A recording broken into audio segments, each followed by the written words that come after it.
ഞെട്ടിക്കുന്ന വാർത്ത, അയൽവാസികളായ 2 യുവാക്കൾ പരസ്പരം സംസാരിച്ചു. 25 വർഷങ്ങളോട് നടന്ന ഒരു വലിയ സംഭവമാണത്. നമ്മളതാരും നിസ്സാരമായിട്ട് കാണരുത്. ഏകദേശം 3 സെക്കൻഡ് ഇവർ പരസ്പരം സംസാരിച്ചതായാണ് അറിയാൻ കഴിഞ്ഞത്. ഇന്റർനെറ്റ് സേവനം തടസ്സപ്പെട്ട സമയത്താണ്, ആ സമയം നോക്കിയാണ് ഇവർ സംസാരിച്ചത്. ഈ വാർത്ത കേട്ട് കേരളം നടുങ്ങി ധരിച്ചിരിക്കുക. മറ്റൊരു ഞെട്ടിക്കുന്ന വാർത്ത കൂടി വരുന്നു.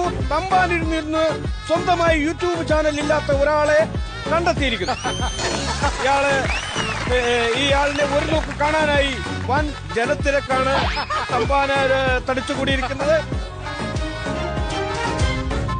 വയനാട്ടിൽ ഇന്ന് നാട്ടിലേക്ക് ഇറങ്ങിയ ആനകളുടെ എണ്ണം 210ആയി, പുലികളുടെ എണ്ണം 74ആയി. ഒരു പ്രധാനപ്പെട്ട വാർത്തയുണ്ട്. പെരുമ്പാവൂർ ബംഗാളികളും റോബോട്ടുകളും തമ്മിൽ നട റോഡിൽ